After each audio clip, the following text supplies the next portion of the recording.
All right, we don't got time to wait for those next 5 seconds, ladies and gentlemen. Ain't nobody got time for that because we got a draft to talk about right now. What are we looking at? Back from commercial break early for you Rip ears. to see Cho'Gall first picked. Usually 4 minutes isn't enough for a commercial break. Usually we come back, we've got like 3 more minutes of just talking about the game. But these guys just they had to pick Cho'Gall. They're just like, I can't wait. We need to get our ogre heads on. I have to give Cho'Gall credit. They might have the greatest COD piece of all time. You think so? It's got like a hammer on it, a big mallet. Wasn't gonna go there, but thanks, Jake. False father, Just saying. also wielding a hammer in his picture. And ETC, so they're going for a lot of control, Mighty Gust, Mosh Pit. I mean, we've seen Urho's ETC in the past. It's disastrously scary. Mm-hmm. But what do we see bans here? Do we see a Kerosene ban followed by a Medic ban? No, they're going for Thrall. Sundering was a big issue for them. Smart. I think that's a good call. We're on Infernal Shrines again. Is that actually locked in? And No, I'm it's not just- locked in yet. And I'm hyping up the Stitches. Is there a chance you think that they run Double Warrior? I wouldn't be too surprised. We are going to see the Medic ban because of how strong Medic was with Cho'Gall in that game 1 earlier today. Yep.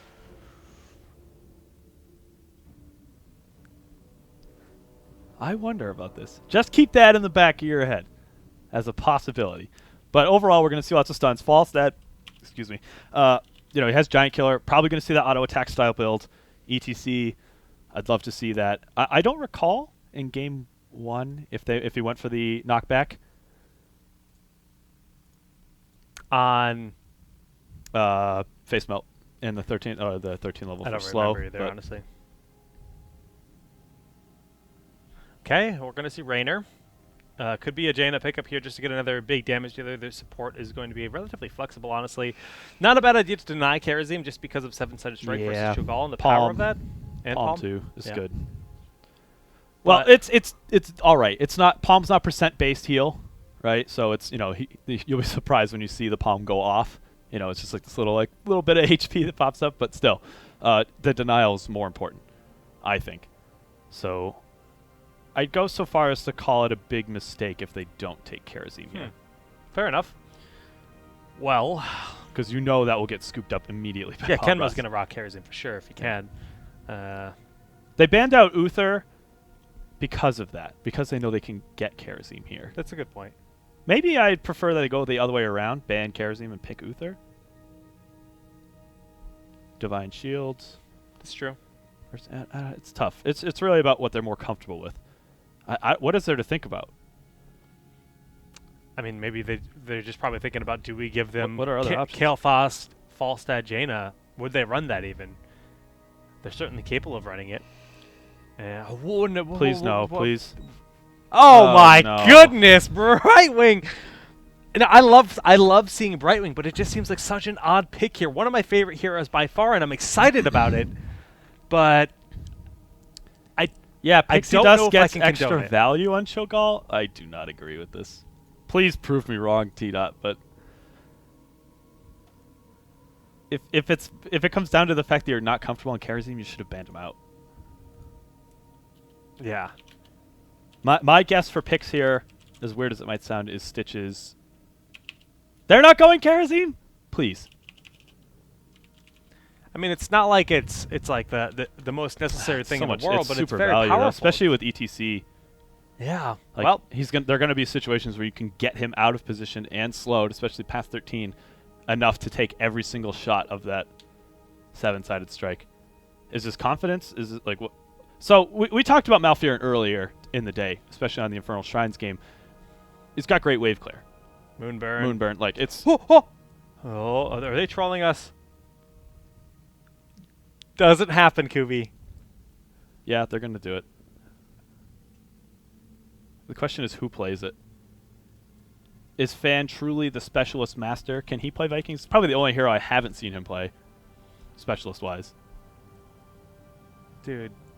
What What is happening? What world is this? Lost Vikings being played by Bob Ross Fan Club. Now, Lost Vikings saw a lot of success last week in the European qualifier by Team Liquid in particular. They used this hero. Don't even. Is the draft bugging? Like, what's going on here? I cannot handle this, Scooby.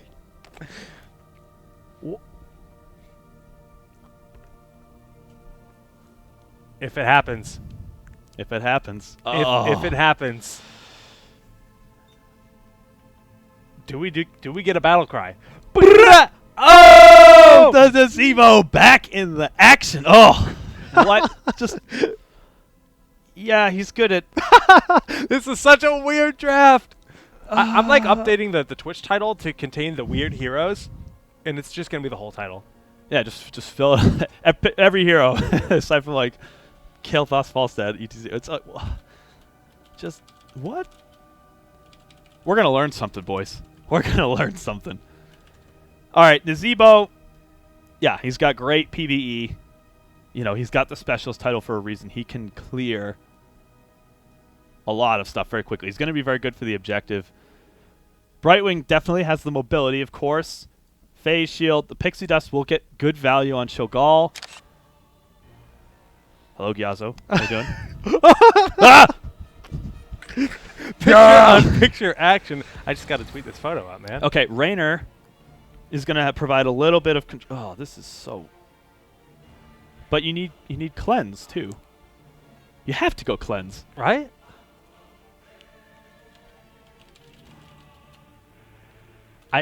I can't make predictions. It's very strange. So you're giving up phase shield, which means we may see a different pick at level 1. Maybe not the cooldown reduction on phase shield. I mean, what's a phase shift? There it is. So what would you take at level 1? You could go for extra range on the trait, the pulse heal, just to stay a little further back. Jeez. Ability damage reduction at 13. And then do you go Bouncy Dust, or is the Greater Polymorph more important?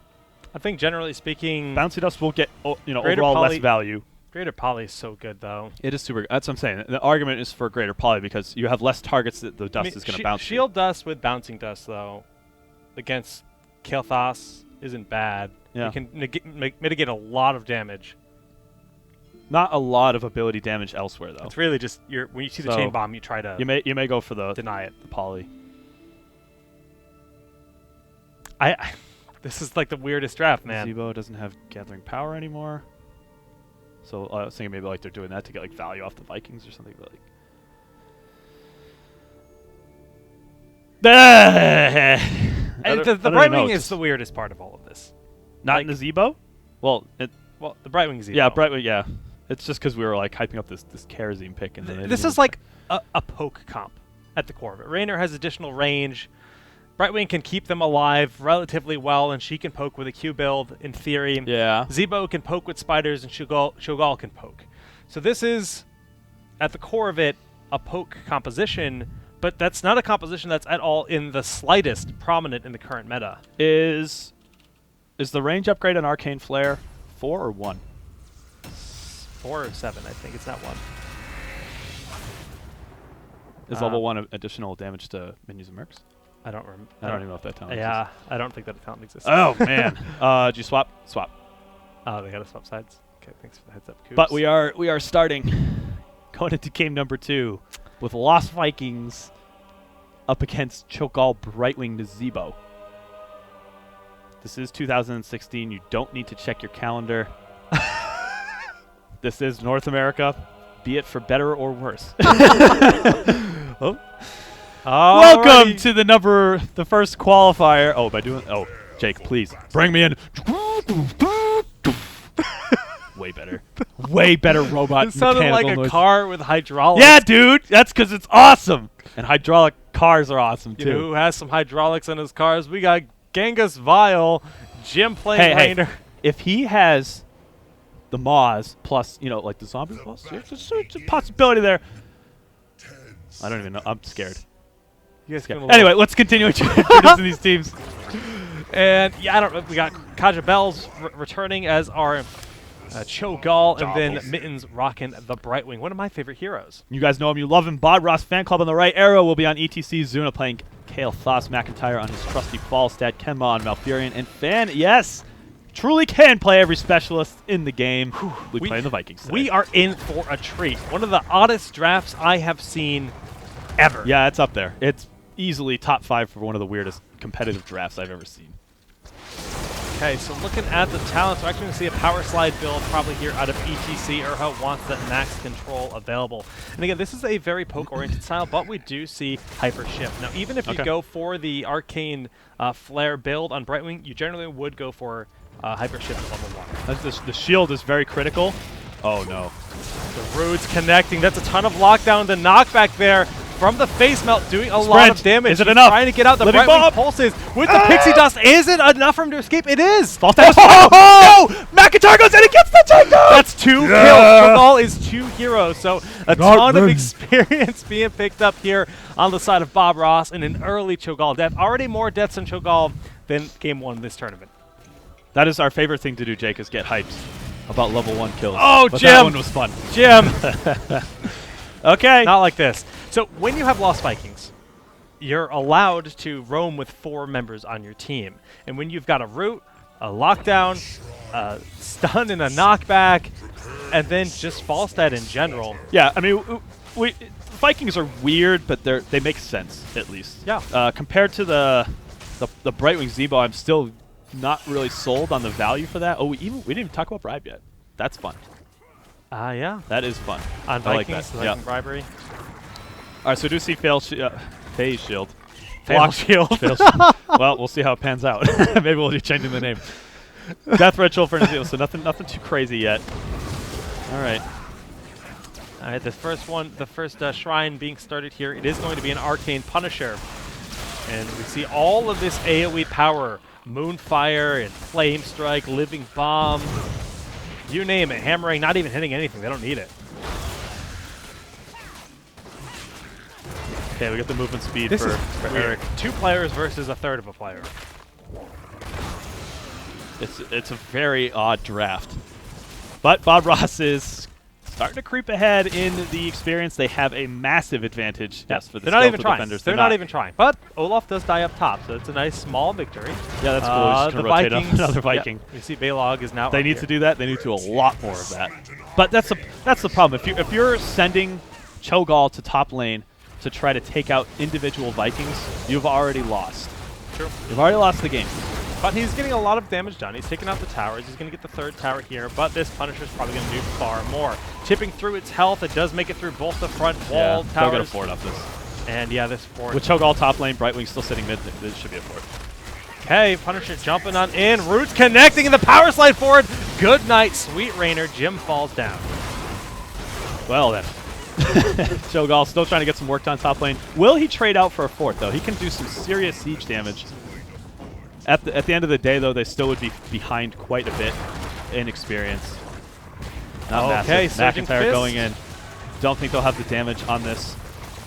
No, he flew up here. Brightwing so needs yeah. the phase shift. No, he's okay. He should be you're okay. right, you're right. Even just going back, forcing him to tap well.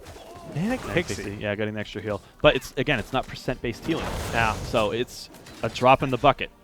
Not even the ocean. Drop in the ocean for bucket maybe somewhat. Teardrop Not- in the ocean. Trying to give you guys an analogy that's just telling you the expansiveness of Cho'Gall's health. And that little bit is nice, but not enough. Okay, Fan able to grab this camp down here with Kenma, and it looks like they're timing out the Khazra together, trying to make this push potential unbearable. Going for the 3rd Khazra camp. This is going to be a power push very early. It's uncommon to see this, but this is when you have a team that's feeling overwhelmingly confident. We actually see identical pickup times here for the Bruiser camp just about, and we do see Eric falls in the bottom lane to the Spiders, but is it enough? Gibbon was grabbed.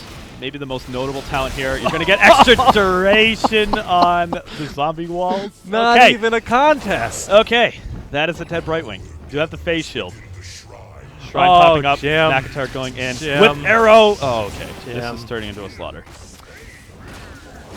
Full level up. The unorthodox composition of tdot goons so far not really working out. The 2nd shrine of the game will once again go uncontested due to the massive advantage on the side of Bob Ross Fan Club. Brightwing back up, can phase shift in, but where to? Mid lane, puts the shield on Jobbles. Yeah. Nazebo just stuck bottom lane trying to defend. Every single Punisher phase that has popped up has just been everybody soak, we're behind. He's getting the farm for Death Ritual. Cool. But, yeah, cool. It's about all I can say about that. They've fallen behind so quickly that it's... Okay. Cho'Gall looking to engage. Gravity Labs connecting, forcing them back. They do manage to defend the fort for now, but the Punisher, that's the big threat. It's imminent at this point. Mighty Gust was used. Gangsta Vile with Fan here at the slow. He is dead. There is no getting away from this. Wow. I mean, Brightwing a little bit too late. Looks like it's some indecision. We saw the attempt to phase shift in right as Nazebo died. And here is that second John Cena. The Mortar Punisher will be doing a lot of damage. 2 Punishers in a row. Up 7 takedowns to 0. They are up in structures. Stacks for McIntyre. What facet of the game is Bob Ross not ahead? And they have done an excellent job so far countering this pick. Not even needing to take Karazim. Not necessary. No. Malfurion just for the extra wave clear. Ooh, the They figure Punisher. the Vikings are enough. You know, they know when those jumps are going to go in. We see the power slides and roots used almost every time. And Mighty Gust Are you from serious, the Max? side. The lockdown. That'll be 2 kills. Nazebo just kind of wiggling his little skull in his love hand. It. That was...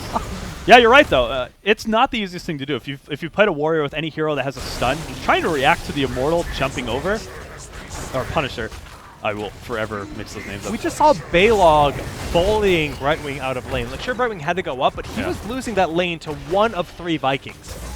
Oh, man! Can't even get the pull in. They need those kind of kills, and... This is trying to hit like a T-ball home run. You've got the ball sitting on a post, and you can't even hit that, unfortunately. Oh, my goodness! Bob Ross Fan Club have a wonderful start in this game. They're going to continue going for these big mercenary pushes. Eric just kind of waiting down here in a safe position. Once he has help, nope, looks like they're just going to try to get the push in here. McIntyre flanking, big Mighty Gus locking them down, and this is another 2 quick and easy kills. This is why Mac is... He just knows the ridiculous places that he can fly to and to get the stupidest Mighty Gusts that you just like, oh, there's Fofta, oh, I'm dead. Like, as crazy as it sounds, like, he has that ability to just, it's always into a wall. People sleep on the slow. In general, they're always like, oh, yeah, the movement's nice. 5 seconds of 60% decaying slow. On a 40-second cooldown. If you're pinned into a wall, yeah, on a 40-second cooldown. If you're pinned into a wall, sure, it doesn't do any damage, but the way that some of these players at the high end are really making use of Gust, it's crazy to think that it wasn't even used before. There was a time in the meta where it wasn't used. Even on a 60-second cooldown, it's still an amazing ability. Yeah. And, oh, well, a beautiful pull in there, but the false dead disengage is successful. The heal's not going to be there in time, so Kael'thas has fallen. A big win here on the side of tdot goons. More than anything, it's a confidence booster. We can do this. We can get these great upheavals into Shadow Volleys and follow up on it, even though there was a Gust. There was a Gust immediately to disengage that upheaval, and they said, okay, here we go. Is this the start of something? It's still a huge, huge mountain to climb to try to come back from this. Yeah, but they're trying to get that talent evenness here with level 13. Yeah. It's going to be very difficult. The AoE is very much in favor of Bob Ross Fan Club, but they're starting to bully Bob Ross back. Kael'thas just now respawning 1 Viking skill down for a little while, but the poke is actually rather good. Another 10 seconds before either of Cho'Gall's heroics are up. Just keep that in mind. Probably just going to see a little bit of poking. Yeah, but hold off. Keep That's continuing big. to push the out fact that they have Brightwing to soak that top lane against Vikings is really helpful right now, but we'll see the phase shift in now. It should have already happened. Shadow Volley going off, but it's not enough, and we're going to see Cho'Gall go down. Brightwing should have phase shifted in as soon as those talents or those heroics were off cooldown. Yeah. And the communication's got to be there. Okay, we're ready to go. We're moving in. Brightwing has to be 1 step ahead of that to get in. There is, obviously some delay on that, and you need that shield to start that off. Cho'Gall needed that. Well, not working out for them. They do have level 13, but Bob Ross Fan Club about to hit 16, and they have a 3rd Punisher. This time it's a Frozen Punisher walking down the bottom lane. This is the first time in this game we're going to see a keep pressured, but this keep could very well go down. Okay, they have to be careful, though. Cho'Gall, by the time he's back up and in position, they wait a little bit. Hopefully they can stall long enough. Actually, it might not even happen. I was going to say they can do an upheaval, pull behind the wall, use the zombie wall to do exactly that, sit in front of the gate, and then they might be able to isolate some heroes to take them down. That is their best bet to turn a team fight around. They're doing a good job burning through this Punisher quickly. Hyperion has been used, but upheaval Not ready yet. Molten block has been used, so Cho'Gall sustained through a lot of damage. Upheaval, Does he get that big upheaval? There it goes! Just getting ETC in the penetrating route, going out with the polymorph. Still not enough for those big heals from Malfurion. Ravenous, this would be a dead McIntyre had he the level 20 upgrade, but not fast enough to keep up with him, especially with that trait active, and they get no takedowns. But they are able to defend the keep. They defend that the is a keep, small but win. For what? They've all their lanes are pushed out. A sea of losses. All right. Drop in the ocean. All right. There should be a dead Olaf here, which is a nice win for them to deny at least the push here in the top lane. But as soon as they move their presence to the top, they're going to lose their bottom keep. We haven't even seen a boat yet. Yeah. Boat in the ocean. They need it. Well, they don't, actually. They're No. proving that they don't. No boats in the ocean today. Oh, boy. Oh, what? First keep down. 3-level lead here for Bob Ross. Like I said, they really do need to make use of the structures, like the sort of the architecture of the map, to make great upheavals and then try to pin people out with zombie walls. That's really their best bet. And they had an opportunity, like the timing window is maybe 10 seconds off. They could have really punished Bob Ross for getting too close to that gate. But, you know, Bob Ross knew their limitations if they're keeping track of those cooldowns. But that's the type of play we're going to have to see, so always keep an eye on that. In terms of damage, Gall number 1, 20,000 here for Falstad, really not that far behind. Gall does have a lot of poke, but I think what, like you've already said, there was Brightwing. That's rough. They need a wombo, essentially. An upheaval, Shadowbolt Volley, Ravenous Spirit that just decimates the enemy team. And if they can pull that off, they can find their way back on in. But they're so far behind right now.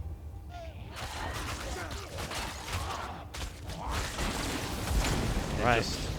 Baffled. That's what to do. I mean, we're sort of highlighting this. They're just trying to get 16. You know, the ventilation there duct it of is. the Death Star. All right, that is their chance. This is their last chance, essentially, to try to regain some traction in this game before level 20 Storm Talents are here and Bob Ross gets another Punisher and takes out another keep. McIntyre is already well far forward, looking for those Mighty Gusts, but these spiders are giving them a bit of vision, which is quite nice. Smart that they're at least taking consideration of that, but they have to get close enough, and they're going to be giving positioning to McIntyre if they get too close to try to contest the Shrine. It's a lose-lose for them.